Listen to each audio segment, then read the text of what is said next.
Hello, everybody, and welcome to episode 154 of Crunch Time. I'm going to be your host for today's episode. I am Tanner Dislin. As always, I am joined by Sam Gotze, and we are the N326 duo. Sam, how are we feeling today? Because we have a lot of playoff football to talk about. Yeah, a lot of playoff football, but not a lot of great playoff football, to say the least. As I said on last episode, super, except it's just a Wildcard Weekend now. Hand up, I got to apologize. Yeah. I inserted the super where it doesn't It's belong. okay. I do think it still should be super. Oh, 100%. But this weekend was not super. It's not super. One game was super. That was pretty fun. The rest, not so much. But of course, we also have college football semis to talk about. We'll talk about that first before we move on to the NFL. But before all that, of course, we do have our winners and losers of the week. So, Sam, hit me with your winner.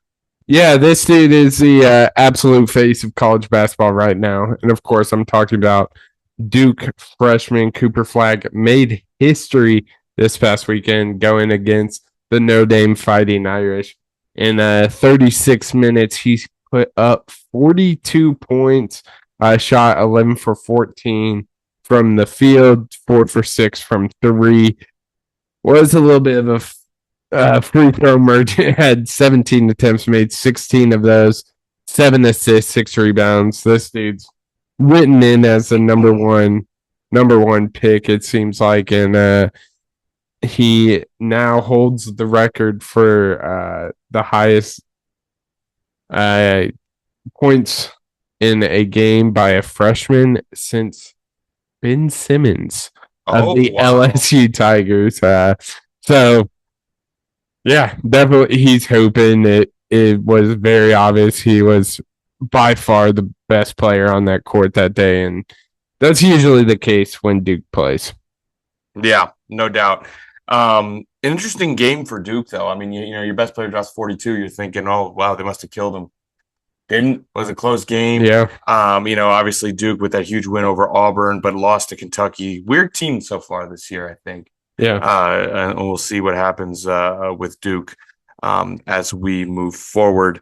But Sam, I'm going to stick in the college basketball realm. Now, this is going to be interesting because, you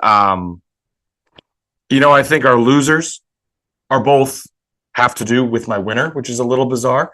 However, I got to talk a minute about the best conference in college basketball. And somehow, no, we're not talking about the Big 12 as we thought we would with the additions they made and the teams that are in them. No, we're not talking about the Big 10. No, we're not talking about any of these others or the ACC. Sam, we're talking about the SEC. Yeah. Because this conference has been off to an unbelievable start. As a whole, obviously, it will have the conference will have its exceptions. But Sam, this is a 16-team conference. 9 of the 16 are ranked within the top 25, and 1, 2, 3, 4, 5 of the top 10 are from the SEC. Ain't bad. Auburn 1, Alabama 4, Florida 5, Tennessee 6, Kentucky 8. Yeah, not That's bad. insane. And 12 of the 16. 11 of the 16 have 13 wins so far. Ain't bad. No, wait, I was right. So I was right. 12 of the 16 have 13 wins, which is an over 800 winning percentage, including Oklahoma, who's 13-3, but currently sits 0-3 in the conference because that's how insane this conference is so far. Yeah, absolutely. I mean, it's crazy. I'm literally just pull up the SEC standings on ESPN or whatever. The top 1, 2, 3, 4, 5, 6, 7, 8. Top 8 teams are all ranked. And then a 9th team is ranked in Texas A&M. That's 11th in the country and somehow sitting 11th in the SEC. Yeah, or 9th in the SEC. The SEC is by far and away the best. Did you see this college coming? basketball. No, not at all. I mean, I knew Tennessee. I mean, you thought like Tennessee, Bama, Auburn, Alabama, Kentucky, Tennessee. I wasn't expecting Kentucky. You thought they'd fall off. I thought they'd fall off a little bit. Yeah. That's another, like, what a start for Mark Pope. I mean, obviously, Calipari we'll get into later, but like all that whole thing, and it's like, wow, Kentucky's right back. Yeah. To where, I mean, that big win over Duke. They're the only team in the country with 4 top 15 wins is Kentucky. Yeah. That's They're crazy. studs. That's Absolutely. crazy. I wasn't like Texas A&M, Mississippi State, Georgia's number 23 in the nation. Like I just was not expecting all of these like mid-level SEC schools to really have the season they are. So and even Ole Miss as well. So yeah, SEC right now, dominant conference. Again, I got to say it again. 9 of the 16 are ranked. 5 of the top 10 are from the SEC. Yeah.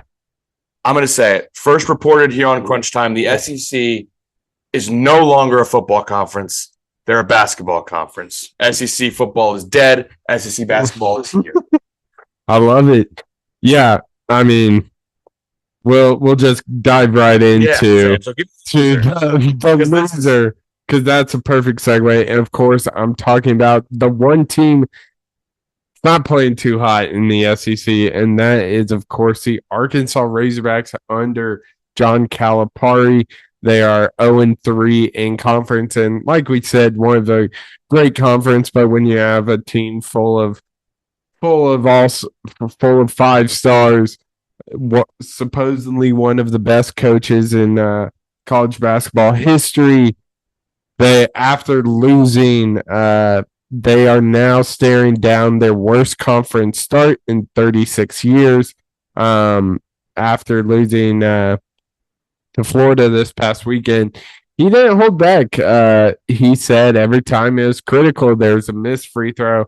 And in the end, I'm still trying to tell these guys, you can't draw fouls when you're driving for layups. You have to make the layup. I mean, are we even playing the right guys? Are we even doing this the right way? Sure, they're getting the opportunities, but what they're missing is that fire, the energy, the hype, the drive to push. Like he was comparing himself to, pointed out an electrifying moment where a Florida player smashed a dunk, went wild, and lit up the crowd. And he's like, why can't we do that? Why isn't our team bringing that energy? And then he went on to say, like, you don't even have to play good. Just defend, dive on the floor, talk, be a great teammate, chest bump, get everyone going. I mean, this is just off to a terrible start. And he was like, he made a comment. It was taken out of context, I'm sure, but I saw a clip. He's like, I don't even know when we play anymore. It's just a rough time in Fayetteville. And sometimes it's not always, the grass ain't always greener. Bro's just having a complete meltdown. Oh, yeah. It's amazing what happens when other teams can play players. It's amazing. Calipari is an under the table merchant. Again, first reported here. It's hard not to believe it. Yeah, I mean, when's the last time he's had real success? I mean, we're talking 2011 at this point. Yeah, I mean, he's turning out NBA talent. Yeah, right. The amount of NBA talent to success his teams have had in college is not that impressive. Yeah, I mean, it's an interesting, right? What is the point of college basketball? Is it to win games? Is it to breed NBA talent? Like, that's an interesting dichotomy there. Yeah, and I mean, yeah, it's just rough. And he has like one of the biggest NIL support. How's the temperature? I mean, are the fans getting a little unruly? Arkansas Twitter's not happy. Electric right now. From the outside, people are pissed. I mean, when you bring in a guy like Calipari, you expect to be at the top. I mean, portal performance they did. I mean, certainly did not see, this coming. Yeah, I mean, when the guys aren't panning out, I mean, John L. Davis from FAU is off to a god-awful start. He's only averaging like 6 points a game. And Arkansas offered him like $1 million in NIL. So it's just not great to be a Razorback basketball fan, for sure. Not great at all. But Sam, how funny is this? We just talked about how great this conference is. I'm going to stay in the SEC for my loser, Sam, because we had a college basketball landscape-altering injury, unfortunately, on Saturday. Johni Broome of Auburn, I think pretty clearly the best player in the country, should be the Wooden Award winner, at least provided that this injury doesn't keep him out for an extended period of time.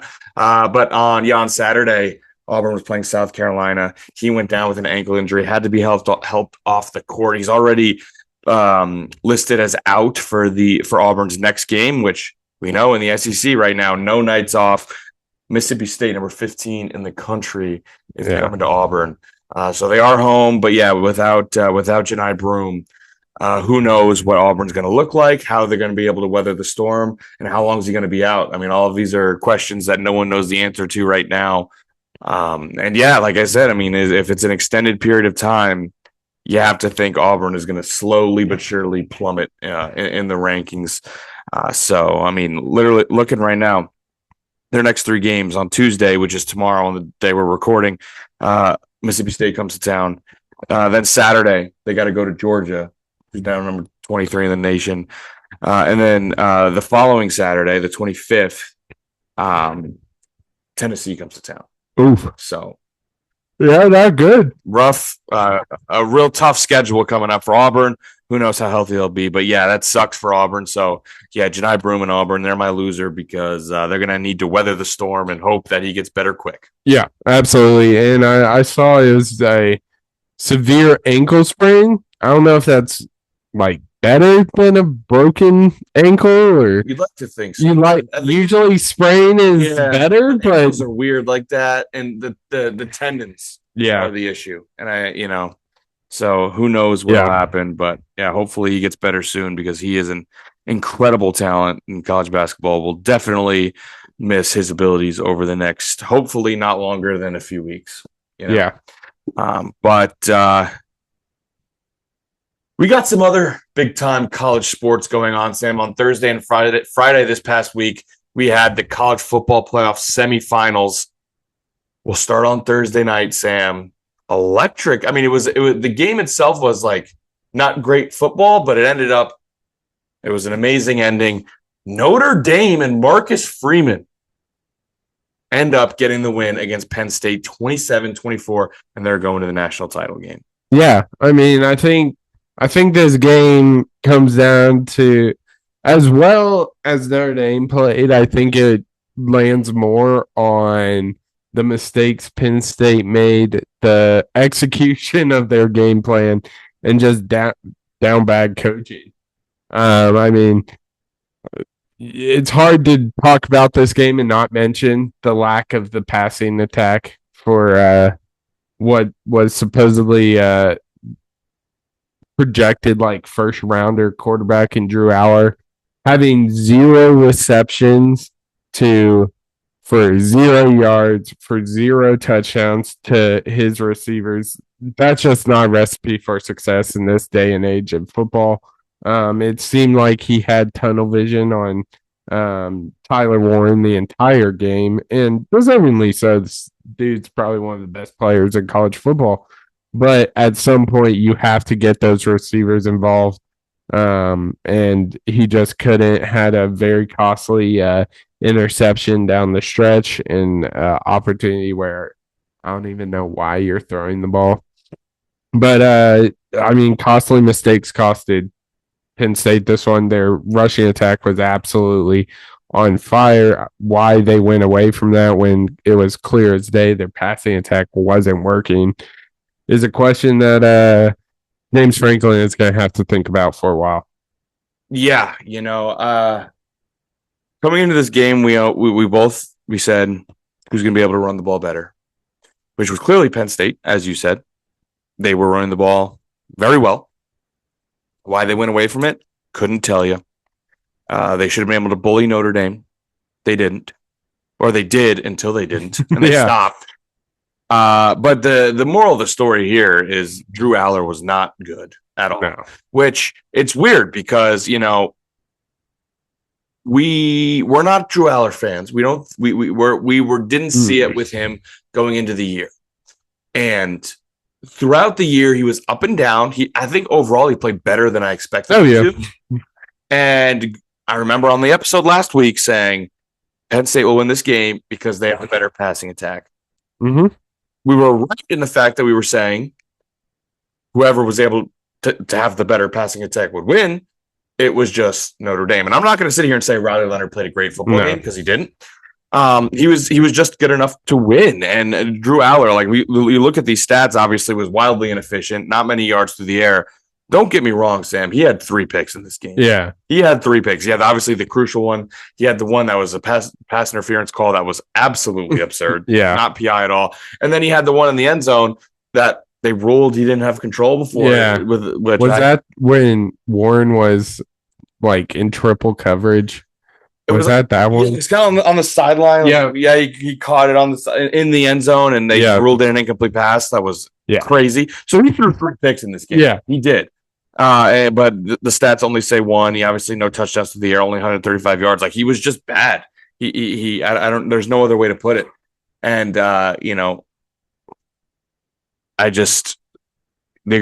Penn State needs to be able to throw the football to win. It's just how you have to, in order to win a championship in college football, you have to be able to throw the football. Drew Aller was not able to in this game. And the big one is that interception in the fourth quarter. Makes no sense.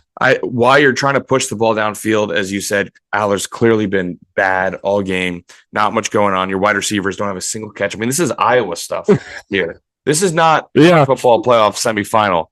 Why you're not running? You run a high. If you want to throw the ball, maybe see what you can get down the field, or like see what you can get to start a drive. Why you're not doing like a little halfback screen? If you get 10 yards, maybe you put it to the gas. All right, maybe we can do something here. If it gets blown up, you're like, all right, I'll take my chances in overtime where we can run the ball like we've been doing all game. Gross mismanagement from Penn State. They should have won this game. There's no reason they shouldn't have. So if you're a Penn State fan, this one's going to hurt for a while. We can blame James Franklin again. I would have stuck with the run, but at the end of the day, you have to be like, look, my quarterback just cannot throw that interception. And true. Man, plenty of blame to go around, but plenty. But when your quarterback played like crap, bottom line. I mean, Nick Singleton had 15 carries, 84 yards, 3 touchdowns. Katron Allen, 19 rushes for 82 yards. You don't have to push it.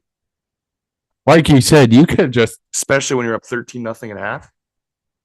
Or, 10-3 at half. Yeah. But like, you could have just taken maybe, like you said, halfback pass, even running the ball. I mean... It was costly mistake, and it costed Penn State the season.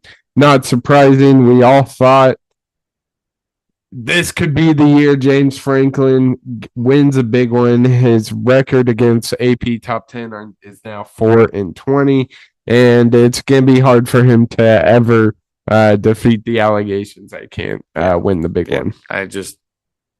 Perplexing. There's no reason Penn State should have lost this game. Sticking to the run and better quarterback play, do it. But obviously ended up on the short side of that one. Notre Dame now going, Sam, to the national championship game and playing the other team with the 2 worst losses in college football, without a doubt. Notre Dame to Northern Illinois and Ohio State to Michigan. Ohio State in the other game playing Texas, Sam, they win 28-14, and we have ourselves an Ohio State Notre Dame final. Yeah, I mean, this game, it was kind of surprising to me. I thought Ohio State was going to go out there and just beat the crap out of Texas like we saw with them against Oregon. That wasn't the case. I was kind of surprised.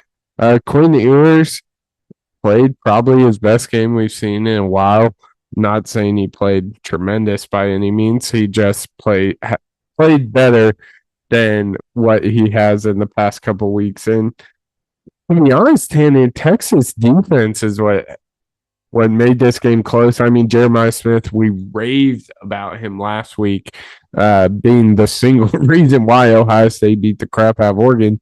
1 reception this game.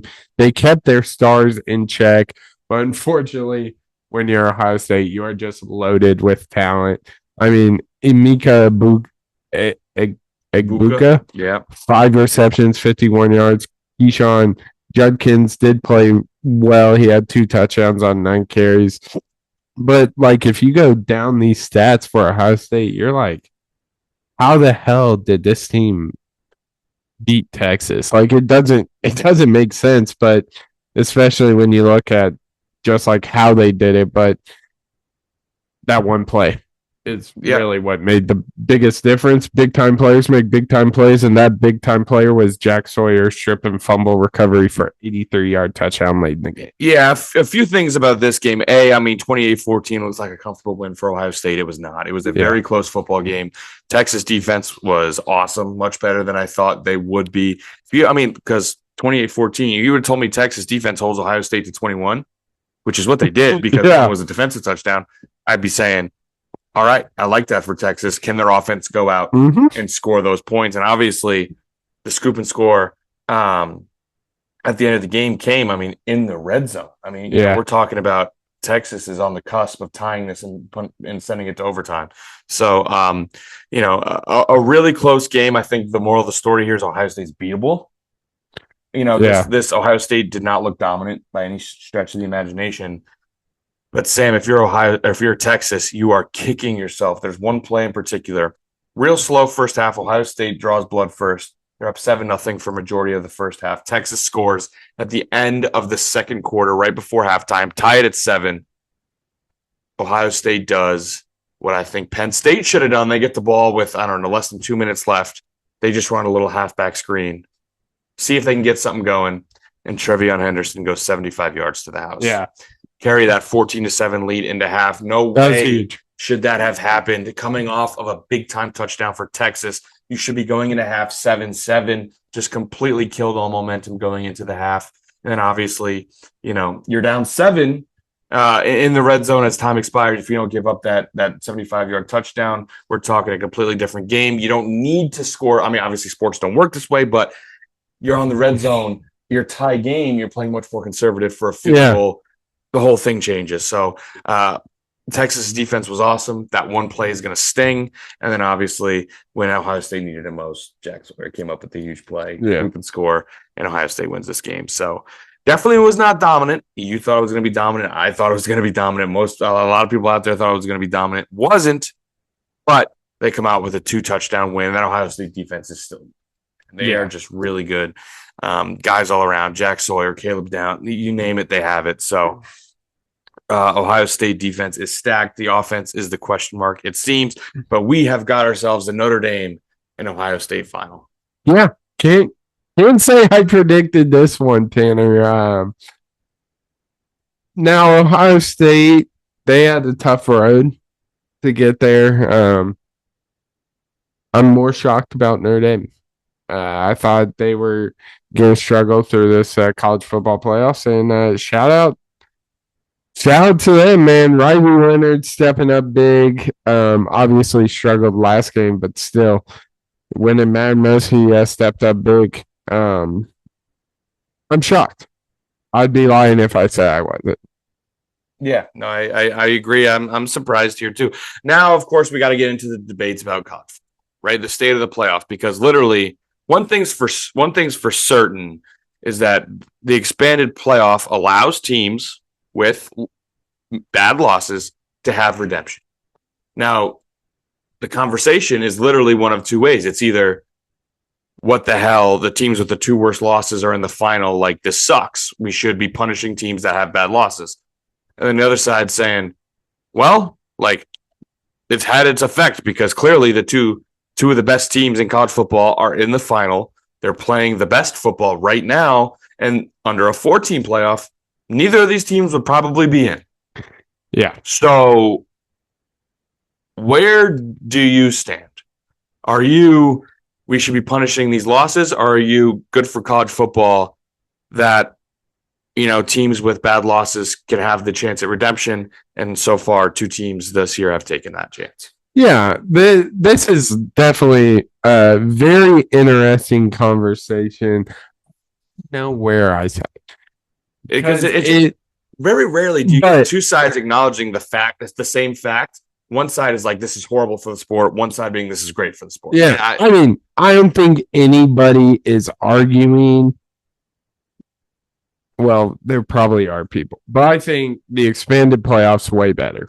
There's no ifs, ands, or buts in my eyes that this is 50 times better than the 4-team. But you can't be a person that supports a 12-team playoff. And then if a team wins with those two worst losses, you can't be like, what the hell? Why are they even in it? Like, you can't have it both ways. Personally, yeah, it sucks. But I think it has more to do with the format of the 12 team than just the fact that it's a 12. the fact it's a 12 right. team, No, right? If that makes any sense. I agree with that. It's like, sure, like I understand what people are saying with like, oh, the teams with the worst losses, like we're rewarding them. No, we punished them because Ohio State had to go and play Oregon. Yeah. The number one team in the country, and they stuffed them in a locker. Yeah. Right? Like if that's not the best team in college football, I don't know what is. Yeah. Like I don't get it. And obviously the 12 team, I mean, first off, a home playoff game rocks. We could talk about the quality of the games. Ohio State is such a weird team this year. And I think if you take away that Ohio State game, which should have been the best, Ohio State Tennessee was the marquee matchup, should have been the best. Ohio State beat the crap out of it, right? I feel like, and that was the last game too. That leaves such a sour taste. Like some of these games, like obviously, SMU, whatever, but like Indiana Notre Dame was the first game, and we're all like, this sucks.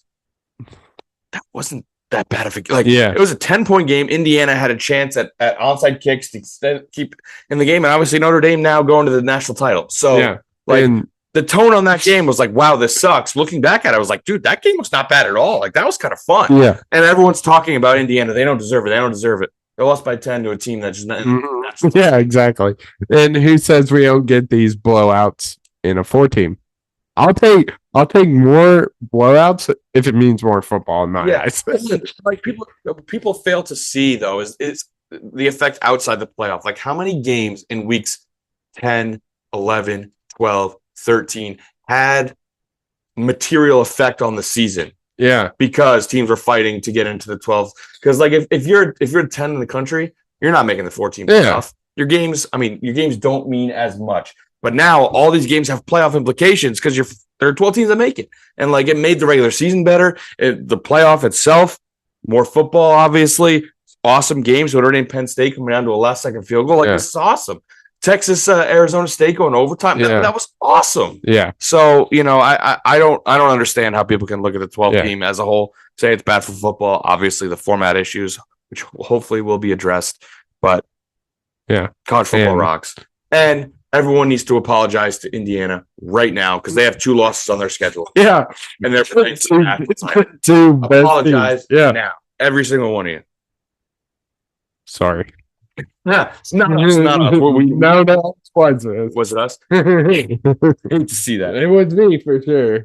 But yeah, it's funny how all that lines up. But yeah, Ohio State, Notre Dame, prediction time, and a score. Oh, I think Ohio State wins it. I'm going to go 35-28 Ohio State. 35-28. You're going points, huh? I think I'm going You're going points. I'm also going Ohio State. 27-17. I think the defenses run this game similar to Ohio State and Texas. I'm going Ohio State 27-17. Nice. So anything else we got on college? Oh, yes, you got to give us a pick update. So Pick'em update. Ron and Eric sit at 8-2. They lost that Penn State game going into the after this weekend, and Alonzo actually went with Notre Dame, so he's sitting at 9-1. So commanding lead. It could come down to the Natty, but Alonzo has a slight lead with 1 point.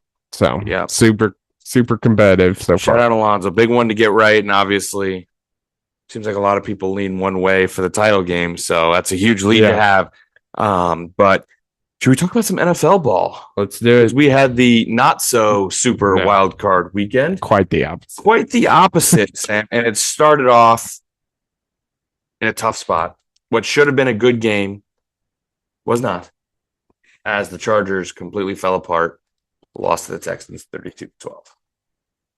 Justin Herbert might be bad.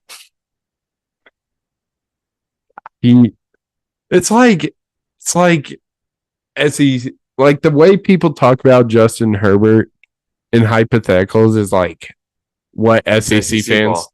talk about. Justin Herbert, that's it was bad. Make the graphic. Justin Herbert and the SEC undefeated in hypotheticals.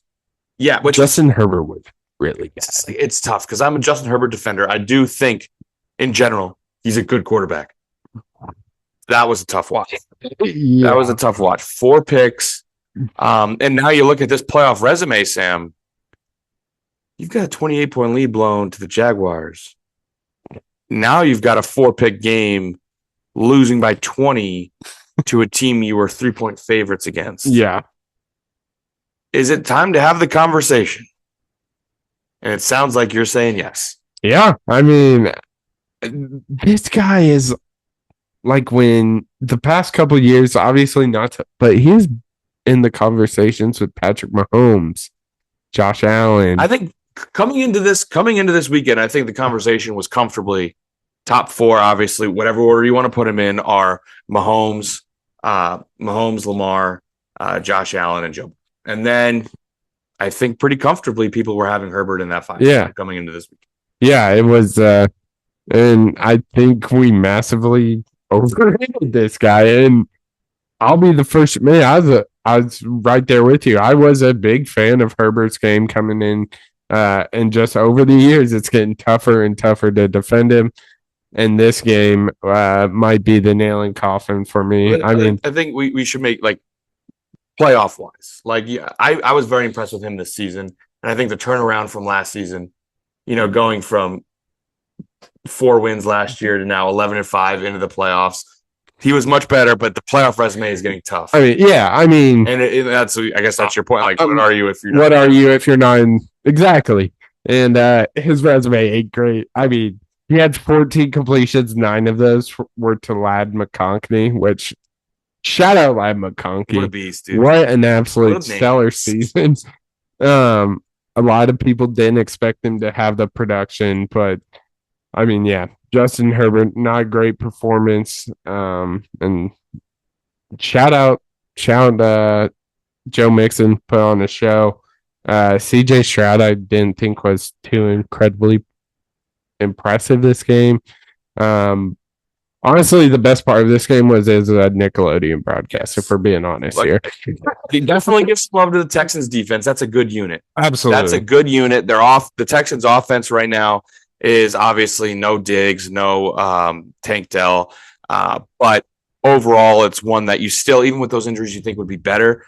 But the defense, man, absolutely, obviously bottled up Herbert, got all those turnovers, and the Nickelodeon broadcast is the best, dude. It is. It is the absolute best. I love it so much. We were talking about the Simpsons broadcast on here. Yeah, how it was a miss. I think it would have been so much better if it was just like Homer and Marge, like the fact that it's SpongeBob and Patrick and literally announcing the game. Yeah, that's the best part, man. You hear SpongeBob yelling that the dirty bubble has taken Harbaugh, which is so freaking funny. Yeah, completely changed the game. You seen these? 6-0 before the dirty bubble took John Harbaugh. The Chargers were up 6-0, and then after the Jim Harbaugh. Did I say John? Dude, yeah, I get them mixed up. It's tough. It's tough out here. Since he took Harbaugh, it was 32-6 in favor of the Texans. So maybe we're being too harsh on Justin Herbert. In reality, the dirty bubble is to blame. Dirty bubble. But I mean, the Nickelodeon broadcast is so awesome. And nothing's ever going to match it. No, because like we've seen now, it might be because I'm not a big Simpsons fan. Yeah, either. Like it was okay, I guess, but the worst was the NBA Disney. Oh, I saw bad Twitter clips, but it looked terrible. I turned it on for like 5 minutes, and like Donald Duck was playing. And I was like, "All right, cool." It was tough watch, but shout out Nick, man. They're like killing it. Different, like they don't put like, because the Disney NBA, they would put Donald Duck as like the wing, and the Simpsons, like Ralph Wiggum was catching touchdowns, which is like fun and whatever. But what's so good about the Nickelodeon is that literally like I said, the announcers and the reporters are the Nickelodeon. Mm-hmm. They don't make they didn't make Justin Herbert SpongeBob. Like, that's not. It was literally like the game being announced by SpongeBob Patrick, which is awesome. And this is the hard-hitting analysis you wanted about the Nickelodeon, which, again, was the best part of the game. The games like this, it's hard not to talk about. Was the best part of the game, but so good. And then, just reactions to, I know that there was one of the pick sixes, or one of the picks that Herbert threw with a pick six, and you got Patrick just fumbling over. He's like, oh. It's amazing. It's good. It's absolutely electric. You remember the clip a few years ago, or I guess it might have been last year. Russell Wilson was on the Broncos. You know the whole thing, let Russ cook. Yeah. And he threw a pick, and Patrick just goes, I don't think that's what he wanted to cook. And just put him in an absolute body bag. It's electric, man. I love it. It's good.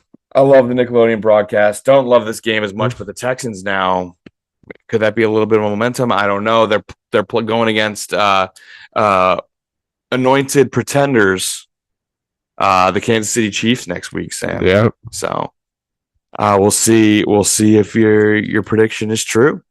But I believe they open up as 7.5-point underdogs. So we'll see how that goes. But the other team in the AFC, Sam, the Ravens,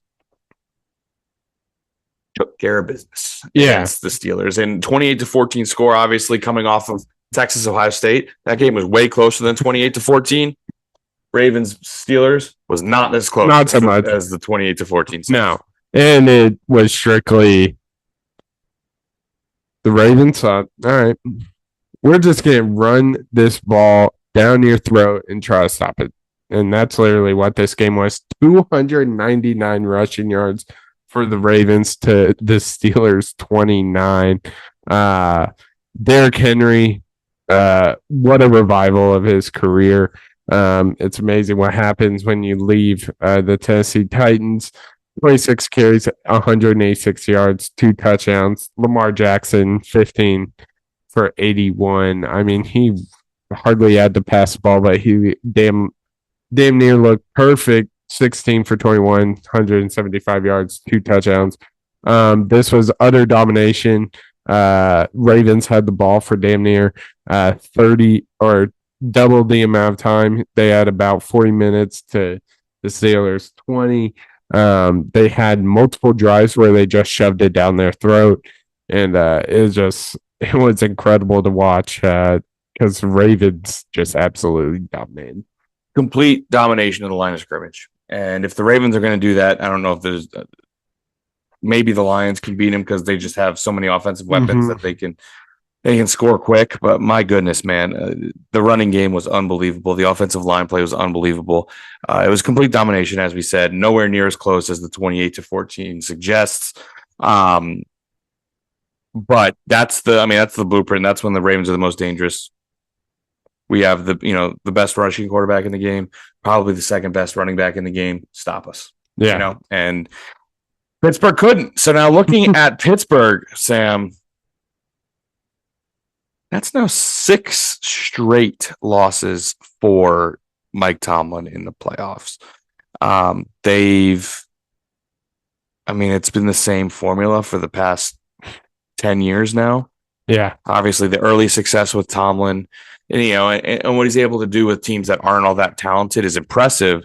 But the moral of the story here, Sam, is that this team has never bottomed out, and they need to bottom out. They need some top-tier talent, obviously, at the quarterback position. And they're just in trouble. Like, they're in that purgatory that everyone hates to be in. Mike Tomlin's such a good coach, and what he's able to do with that defense, like, it's always just enough to not be horrible and to not bottom out. Yeah. So do you think it's time to move on from Mike Tomlin? I mean, it's such a tough spot to be in. Yeah, I think you almost have to take that next step. I mean, you're never going to be bad enough with Mike Tomlin at the helm with this defense, like you said, to get a top guy in the draft. And I think they're missing. I don't think Russell Wilson's the answer. Certainly not. I don't think Justin Fields is the answer. Agree with that. It's a very interesting situation in Pittsburgh, but as good of a coach as he is, right, he hasn't taken you to where you should be in the past Right. how I many mean, years. he hasn't taken the next step. To be honest, I don't think he's made a slam dunk coordinator hire in a long time. Like, how many of these, coaches are going out and getting, young stud OCs to, new wave offense? No, that's not what he's doing. He's not. Yeah, I don't. How many? Arthur Smith hasn't done it. I mean, he's fine. Okay, sure, he wasn't awful, but like whatever.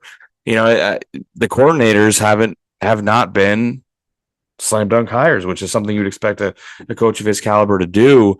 And what's just so weird about this is the Steelers' MO was Iowa NFL. You're going to struggle to score points, but you're going to have awesome, incredible defense.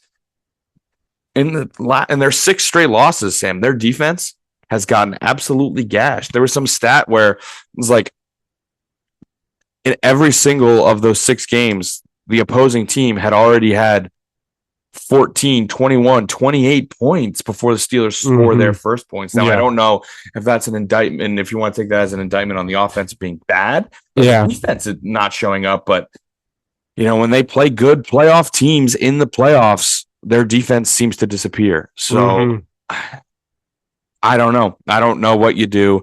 He's an incredible football coach. I don't know if at some point you got to have a mutual break and like, look, we need to bottom out so we can get better. And it's one thing's for damn certain: they won't bottom out under Mike Tomlin. They will not get a high draft pick under Mike Tomlin. And who knows if that's worse for them in the long run. I think everyone's going to agree and say, yeah, it is. Yeah, absolutely. So definitely some things to talk about and to think about in Pittsburgh. A real rough spot to be as a fan in that purgatory. But the Ravens, they looked every bit as good as we'd hoped, Sam. And we needed a few things to go our way to get that coveted Ravens-Bills matchup in the divisional round.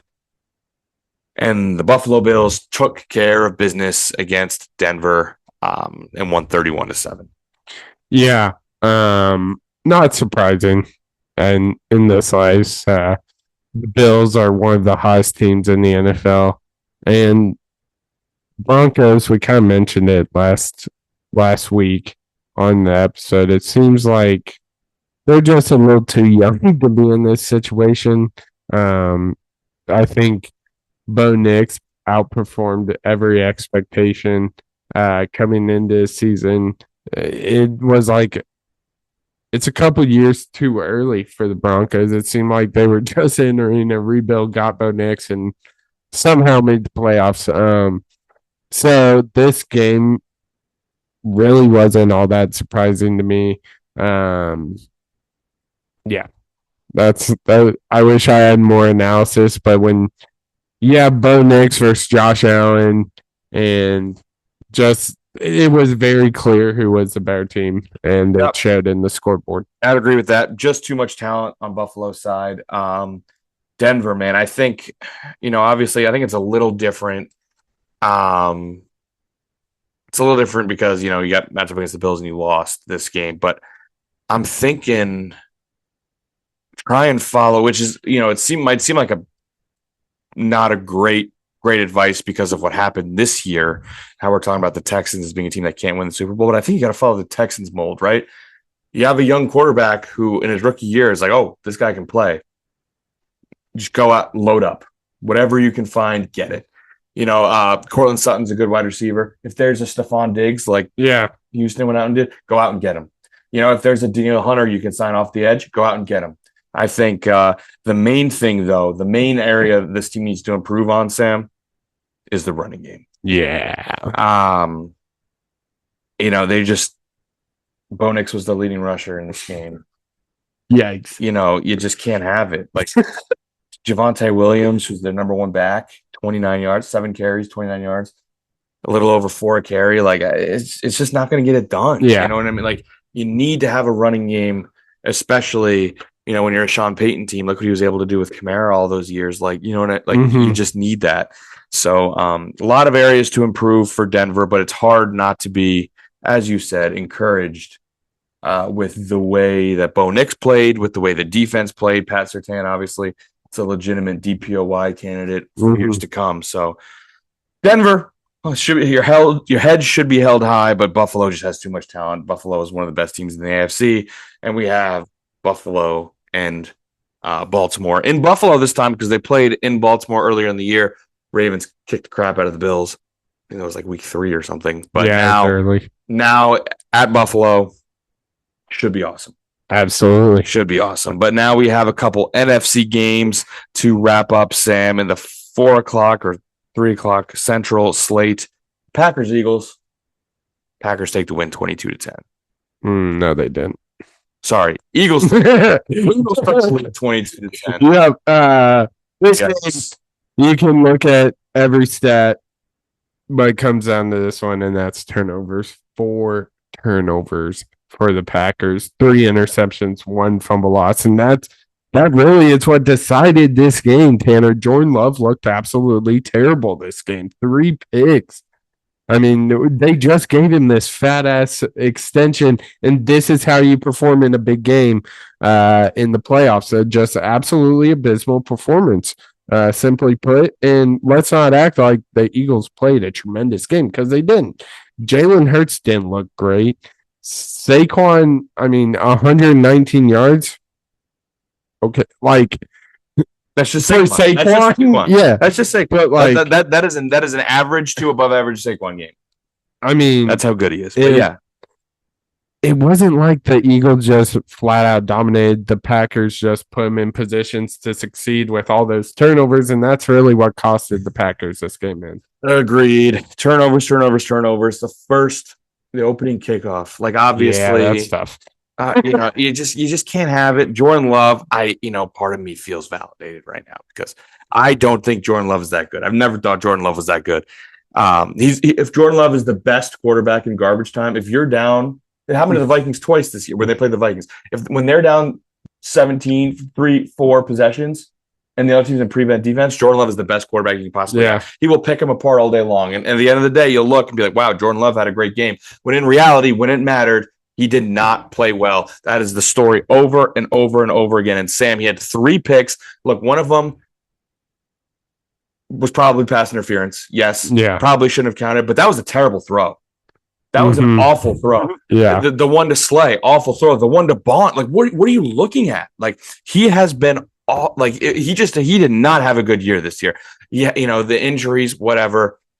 There was no sign that he was playing injured. He just played poorly.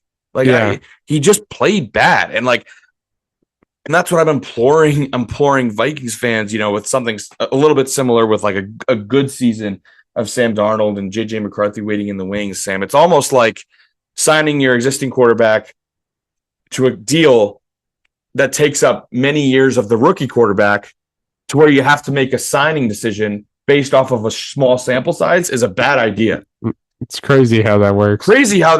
Because Jordan Love right now, outside of Toyotathon, which is just the weirdest thing of all time, but outside of Toyotathon, he has been just not a good quarterback. Yeah. And it feels somewhat validated, because he's terrible. He was terrible, I should say, last night. And I don't know if I've seen him throw a good deep ball in my life. Everything's underthrown. Everything's off the back foot. And he was just bad in this game. And like you said, the Eagles didn't dominate. I wasn't particularly oh my God, this Eagles team is awesome. Packers just gave it away. Obviously, the injuries, they kept getting injured in this game, no doubt about it. But I think if you're the Packers, that's clear. You desperately need a wide receiver. Yeah. Because your boys ain't it. It's not cutting it. And you have a quarterback who can't really throw a deep ball. You're going to need a wide receiver who can go up and get an underthrown ball. And the Packers clearly can't, because they keep ending in picks. So 11-6 season, very weird season for the Packers, because they beat everyone they should have, and they lost to everyone who was good. Yeah. Very bizarre. 0-2 against the Eagles, 0-2 against the Vikings, 0-2 against the Lions. Those are your 6 losses. Yeah. I don't know. It's very weird. Great. Very weird, but yeah. Jordan Love, not good in this game, and the Eagles move on, Sam. And then we have the nightcap, the best game of the weekend thus far, without a doubt. And it was the Washington Commanders going to Tampa Bay and getting the win, 23-20. Jayden Daniels has a playoff win in his first playoff game, and the turnaround for the Commanders is seemingly complete. Obviously they got to go. No matter what happens in Vikings Rams tonight, the Commanders are going to Detroit. Yeah. So, seems like, probably not going to win that one, but the turnaround might be complete in Washington. This team is good. Yeah, absolutely. This game was by far the best, like you said. It was close all game. It was Jane Daniels performed well, man. Obviously the best rookie performance we've seen in this playoffs.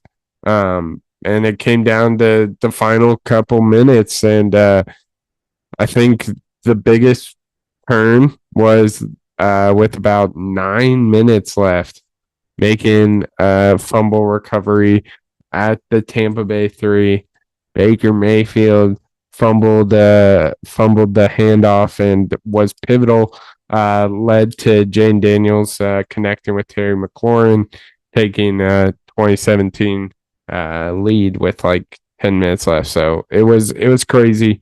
And yeah, absolutely crazy game. Yep, I got the two plays for you, Sam, that were critical in this. Obviously that fumble, as you said, huge, and I think it was off of a Commanders. They had just been held to a field goal, or may have even gone for it on fourth down. Yeah, they went for it on fourth down. Yeah, and so like momentum was clearly on the Bucs side. They had the lead, and then the fumble in the red zone, huge for the Commanders. And then later in the game, after the Commanders took that 20-17 lead, the Bucs were driving. They had a third and inches, miscommunication on the snap. Baker clearly was not expecting it. The offensive line wasn't expecting it because the center snapped it. Nobody else moved.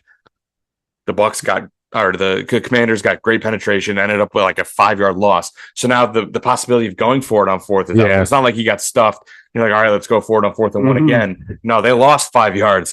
They had to kick the field goal, ended up tying the game. Obviously, like you like to think on third and inches, 2 chances to run the ball, you get it. And then, they score a touchdown and take the lead, 24-20, but obviously they didn't. That's a big play there to turn into a field goal. And then the Commanders were able to come away with the win. So, awesome. Jane Daniels was great. Like, he was excellent in this game. 268 yards, 2 touchdowns, no turnovers, right? That's the key here. No turnovers, especially for a young quarterback. And he's electric, man. I really hope the Commanders are a team that can see what they have and really go all in over these next couple of years with Jane Daniels on a rookie deal, because they're awesome. Terry McLaurin's awesome. Their run game, whatever. Brian Robinson and Austin Eckler and Jane Daniels, that's good enough. But defensively, maybe on the O-line as well, really load up on weapons to protect Jane Daniels, get him some weapons, and this should be a good team. Yeah, absolutely. Then the Bucs, it's just, probably a game you should have won, but hard to leave this game. Feeling like disappointed. Like your season was just derailed by injuries. Yeah. Chris Godwin out pretty much the whole year. Defensively, you had guys in and out. Mike Evans missed a lot of games. It's tough. Baker Mayfield's clearly a dog. Like, it's, Bucky Irving's a dog. Yeah. You should have a pretty damn good football team for years to come now. So, it sucks your season was derailed by injuries. Yeah, absolutely. And it's not like they particularly played bad either this game. They were in it to the very end, had some plays not fall their way, and led to a game-winning field goal by the Commanders. Yeah, so now so we do have a question regarding this game, Sam. This one coming in from Cameron Tissue. He wants to know, after this loss by the Bucs to the Commanders, should the Bucs keep Todd Bowles, or should they move on and replace him with Liam Cohen, who's their offensive coordinator? Yeah, I mean, this one's very interesting. Like you said, little mishaps with clock management, injury-ridden season.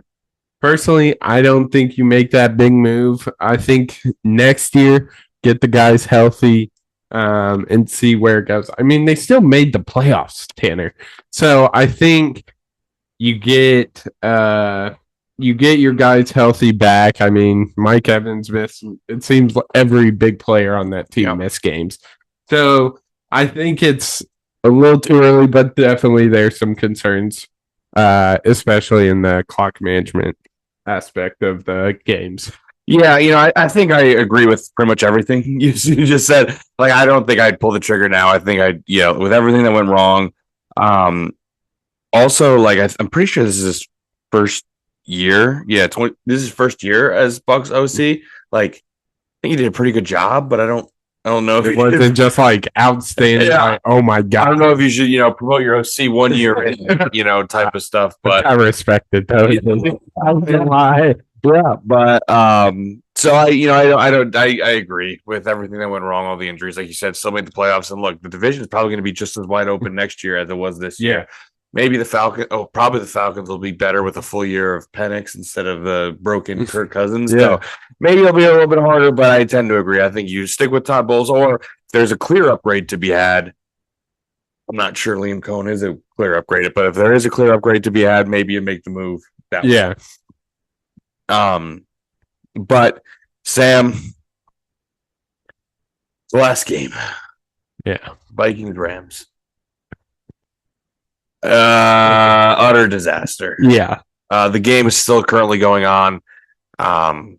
We taped most of the show before the game, and we're about halfway through the fourth quarter, and decided to call it because it's not close. I mean, it's just an absolute disaster, top to bottom. Defense got shredded. Sam Darnold, I mean, he's back to being Sam Darnold, and just a complete disaster. Yeah, I mean, it seems like last week's ass whooping by the Lions kind of spilled over into this week. Sam Darnold looked absolutely atrocious. It seems Sam Darnold's old self made a return these past 2 weeks, especially tonight. It seemed he was holding on the ball way too damn long. And then you look on, now is that a lack of playoff experience, playing experience? Because you look on the other side of things, Matt Stafford's doing the exact opposite of what Sam Darnold is, making plays with little time. And that's a big difference. Just a lot of sacks this game. And I don't think the offensive line was particularly bad either. I think, even the announcers, Buck and Aikman, were like, he is holding on to the ball way too damn long. So that's definitely a concern. As I just can't believe this is how the Vikings season's ending, man. Like, no one expected them to be where they are right now, especially with how tough that division was this year. But yeah, definitely a sad way to go out. Yeah, this was a complete and utter masterclass on how to not play the quarterback position. You said it, like, the offensive line is whatever. He's had multiple clean pockets where he's just completely misread his movement, walked right into sacks, or straight up not throwing the ball to wide open receivers. And this happened against Detroit as well. Like, obviously there were throws that were open that he missed against Detroit, but there were one of the key fourth downs, one of the many the Vikings didn't get against Detroit.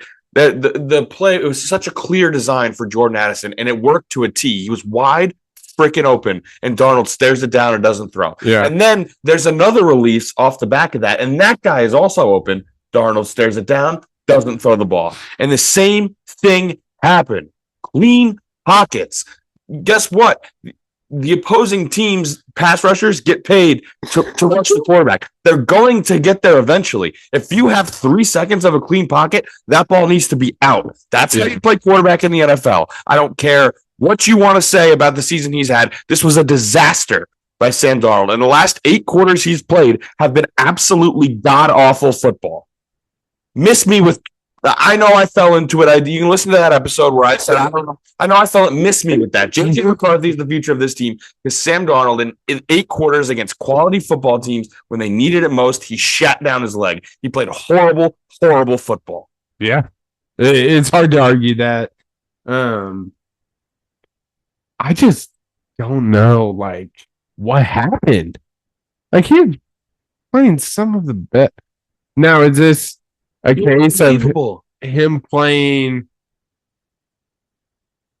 he just can't take the spot. Like, there's so many. Is he a mental midget? Right? Like because he played when he played against the Pack, he was excellent against the Packers in Week 17. Huge win. Week 18 looked like crap, and now in the playoffs, played his way out of a starting job in Minnesota. Played his way out of what seems to be tens of millions of dollars. Yeah, like I don't know. I'm sure there's a team out there that'll still pay him some money, but I don't think it's going to be long term. I don't think it's going to be $50 million a year like some people were saying. So I guess the silver lining is the only way to talk through it as a fan is the only copium you can take is at least we see his true colors before you pay him. True. Because what if he had $250 million over the next 5 years? That would be a disaster. Yeah, that would be a disaster. Mm-hmm. So I don't know, man, but. The defense got shredded in the kind of the first couple drives, but then they really settled in. We can talk about that, the scoop and score that wasn't whatever. If this is a close game, maybe I'll bring it up. It doesn't matter. Like the whatever, the refs, were they good? I don't think so, but they just got completely stuffed in a locker. Like you just can't bring any of that stuff up. Sam Darnold was absolutely horrible, and I don't know. It's just like there's no other thing to talk about other than. Yeah, he was just bad. And you talk about the coaching, whatever, going for it on fourth down. They just needed to have some sort of offensive spark. They just absolutely needed it, and they never got it. So really, really frustrating. This is the way the season ends. And like you said, obviously right after losses, it's tough. But I think I said it too. It's just that what's really frustrating is that, yes, this was a rebuilding year. Yes, the team's leaps and bounds ahead of where I thought they'd be. But expectations change, man. This is a 14-win football team. This is a 14-win football team that was playing in the last week of the season for the number 1 overall seed in the NFC. To have a one and done in the playoffs again after you were a 13-win team 2 years ago and had a one and done at home. It's really bad. It's really bad. I don't care that this was a rebuilding season. I don't care what you want to say about quarterback and JJ. I don't care. This is a 14-win football team that was playing for the number 1 seed, and they're a one and done, and that's a disaster. Yeah, absolutely. And yeah, it's just sad, especially now. This obviously doesn't, but they really didn't have an opposing crowd. On the broadcast, they were saying it's about 50-50 split. You got absolutely blessed by the fan, the fan scenario where you can fill up 50% of the stadium because it's not in the Rams' home stadium, and you still just come out and you lay an egg. Really frustrating. And maybe we're having these moral victory because look, I think the Rams are good. This is a good football team. Maybe we're having these moral victory conversations if they lose on a field goal. Yeah. If they come out and play good football, but the Rams just play better. Stafford has one of those games where he's Matt Stafford. We're having that conversation. But no, they came out and they were completely flat and they just got absolutely dominated. It was embarrassing. It was absolutely embarrassing. Yeah, absolutely. On the national stage. So, I don't. What was more embarrassing, though? Sam Darnold playing or the girl that sang her song? That was tough. That was tough. But hey, at least that one lasted 4 minutes, and this is a 3-hour game of pure torture. And she probably didn't lose tens of millions of dollars from that. True. So Sam Darnold sure seems like he did, but what a disaster way to wrap up the season. JJ McCarthy era starts soon, so there's that. I think they do have officially all of Cousins' money comes off the books. Nice. So I think they do have 70-ish million in cap space. So you should be able to really, if I'm the GM, I don't want to get into the whole offseason plan yet, but you kind of have to because it's bleak right now. You just got to beef up the trenches. Beef up the trenches. JJ will be your quarterback. Protect him. You got weapons on weapons on weapons. Your defense was well improved. Just beef up the trenches and we'll be fine. But damn, man, this sucks. This sucks. Man. Yeah, absolutely. So I don't know how many people were listening for that moment there, but it was not a good nightcap, not a good way to end the season, and that really sucks. So at the beginning of the season, we made some predictions. Oh God. You said Vikings were going to go 8-9. ended up after this game going 14-5. How would you grade this Viking season? Obviously, a little bleak right now after their performance tonight, but it's definitely something. I mean, you kind of mentioned it. It was supposed to be a rebuild year, and y'all were fighting for the number one spot. Yeah, I mean, it's got to be a B. It's got to be a B. I mean, I don't think you can go A or above. Obviously, to win a playoff game, but again, I mean, Vegas line was like 6.5 wins. You win 14. It's clear that you have talent everywhere. It's clear that, that if there's an incoming free agent, like, look, I can go play in Minnesota where only won 14 games last year with a quarterback who sucks, apparently. So, yeah, it should be an attractive spot for free agents. Who knows if it actually will be. But I think they can use that cap space. And they just still have their first round pick, too. So they can, which I guess now isn't like going to be in the middle of the first round because they got it stuffed in a locker.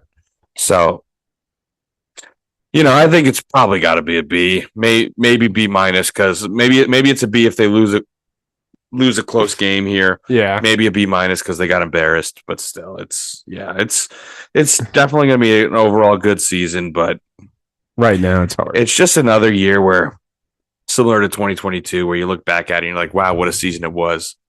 And then you look at the postseason, it's like, for what? It was for what? It ended the same way every other one ends. You just played one more game. That's it. You played one more game than you normally do. Like, so stupid. Now the texts start rolling in. There you go. Oh, man. Yeah, really frustrating. Really, really frustrating. But anything else to add on super absolutely garbage wildcard weekend? Yeah, it was not a great one. We did have some breaking news. Earlier today. Mike McCarthy not returning as Cowboys head coach. Yeah, we did it. Hallelujah. Mike McCarthy also broken first on crunch time by us.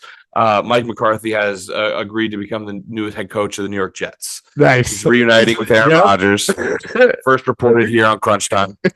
But reports have been that Jerry Jones and Deion Sanders have had that conversation about the Cowboys head coaching job. There's no way. How much of that conversation do you think was Deion will hire you? We'll trade Dak, and we'll trade every asset we have for the number 1 pick or number 2 pick, and we get your son. That'd be something, but it's probably high. Because I can't see him coaching in a league that his son's in and not on that team. Like, I can't see it. Yeah. I hope that's not the case. Something to keep an eye on, though. So, interesting offseason for both of our teams, for sure. Cowboys got a head coaching decision. Vikings have a quarterback decision that should be very easy at this point.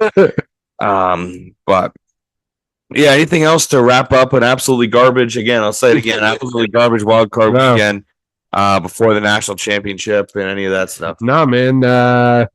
This is hopefully where things get good. I mean, the top dogs are still in it. I mean, we had the Ravens, the Bills. That matchup is going to be must watch. So super excited for that. The Natty's right around the corner after that. Going to be a fun one. But some good football hopefully around the corner. Yeah, and it's going to be brutal because, the Rams are now going to go on to play the Lions. So it's turn around. I got to root for the Rams now. It's whatever. At least we'll all be dead soon. There you go. That's going to do it for episode 154. If you noticed the tonal change about 7/8 of the way through, everything after that was a result, taped after the game. So it was pretty down in the dumps over here. It talks about a lot. Talked about football, of course, football, best time of the year, playoffs galore, a little bit of college basketball to start. Yep. SEC looking dominant, although some teams not so much, and injuries are a little bit are always tough. But make sure to follow the podcast on X, Instagram, and TikTok. Maybe, who knows? Who knows how much longer? That's the day today. TikTok will still be around by the time this comes out. So follow all of those social medias at crunchtime_pod, and make sure to like, comment, and subscribe to the YouTube Crunch Time with the N326 duo. The clock has run out on this episode, and we'll see you in the next one on Crunch Time. Yeah.